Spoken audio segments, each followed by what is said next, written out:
All right, we're gonna get over here, and I've downloaded this. They call it like the automatic driver updates. But if you manually go in here, GeForce 10 series, GTX 1060, Windows 10 64-bit, you'll end up with all these results down here. NVIDIA driver, Studio driver, WHQL, GeForce Game Ready driver, GeForce Game Ready driver, Studio driver, GeForce Game Ready, Studio driver, Game Ready, Studio driver.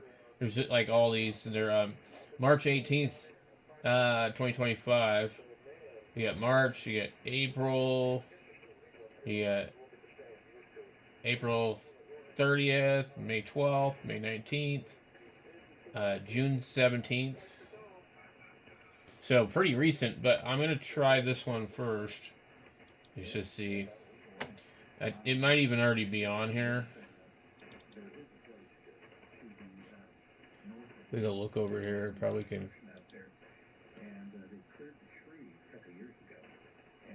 Yeah, it's already on here. Um,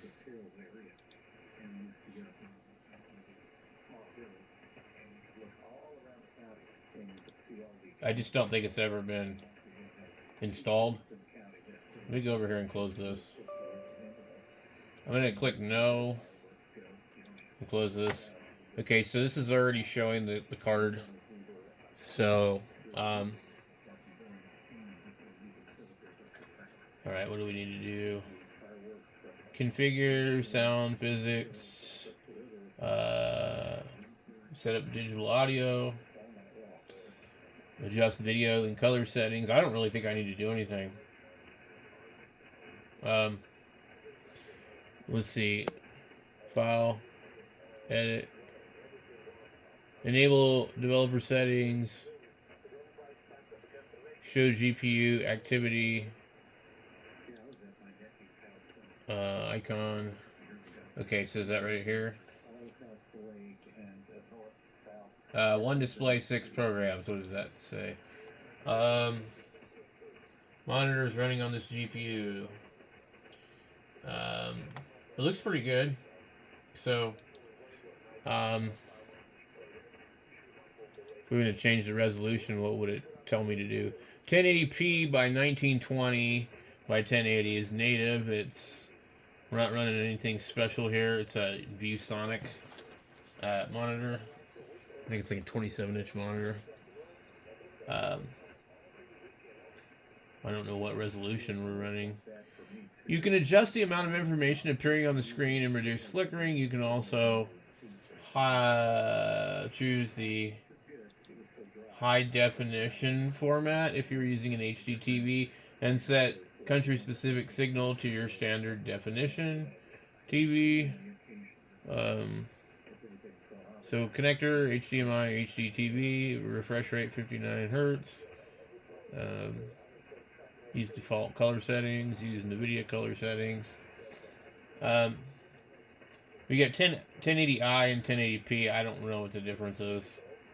And then you have like, so Ultra, HD, HD, and SD is what these are considered. They have PC, which is 1680 by 1050.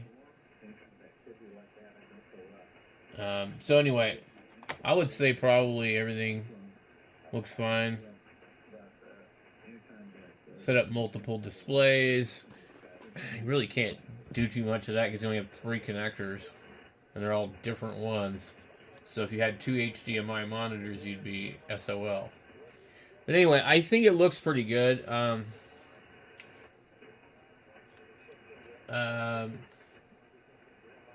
We'll open up OBS Studio and see how it reacts. And when every time OBS doesn't shut down properly, you get an issue.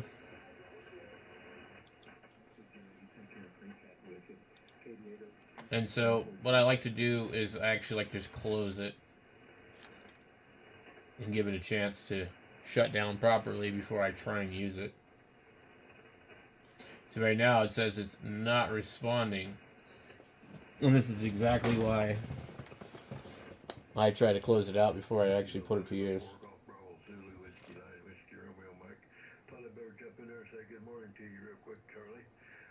Wow, look at that picture.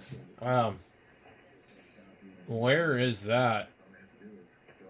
It's like some place in South America or Europe.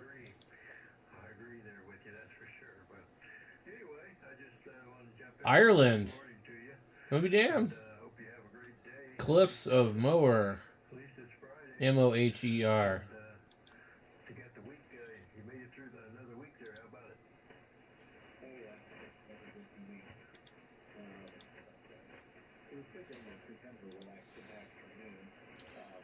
This spot, 700 feet above the Atlantic Ocean, the views can steal your breath even faster than the wind steals your hat. These are the cliffs of Moher, one of the most popular tourist stops on Ireland's west coast.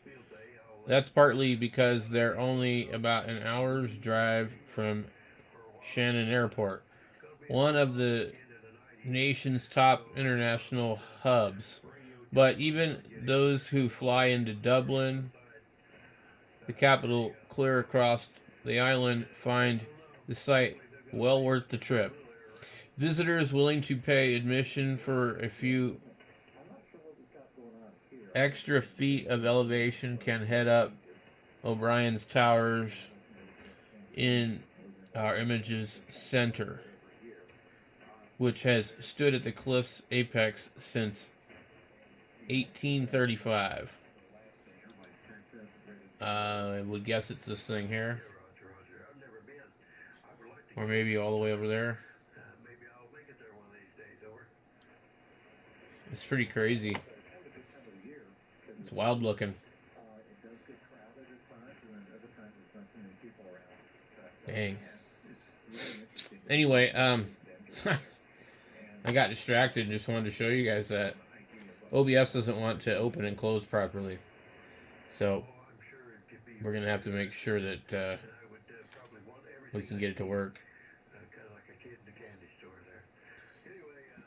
I think what I'm going to do, I'm going to shut this thing down.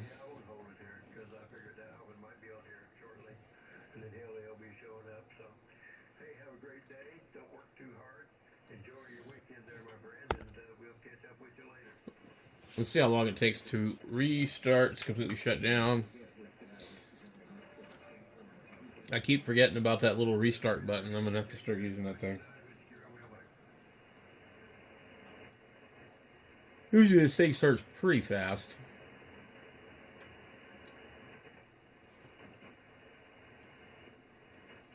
But it's got some updates to install, I think, so we'll see.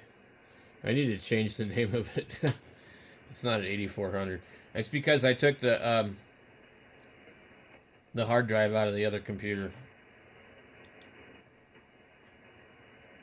And they probably shouldn't have done that.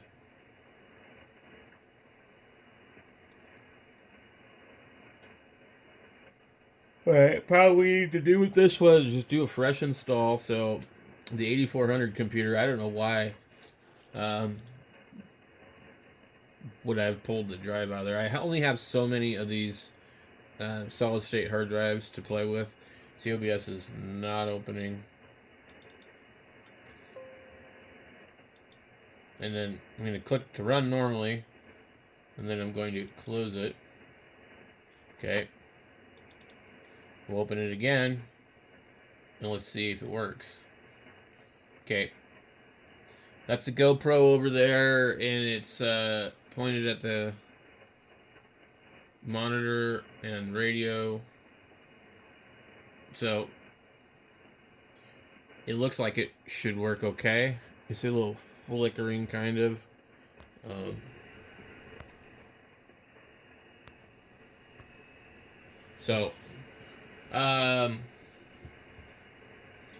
It's probably easier to stream from this computer, but it doesn't have a direct sorry about that. It doesn't have a direct internet connection. It's running off of that router over here, and that router is programmed as a wireless access point, but it still does seem to do okay. So,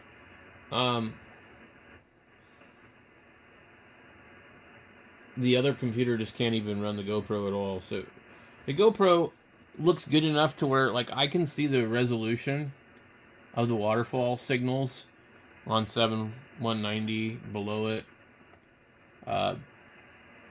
So I think this will work. It's 2 o'clock, 2:30 in the morning. I'm getting tired, guys, but I got this one done. So we got the 1060. That newer AMD card is in that 8400 computer. And I may put that one up here too, but basically I need 2 very capable computers for streaming so that we don't have issues. So anyway, I'm going to button things up. I haven't decided if I want to add that extra fan or not. We'll catch you guys later.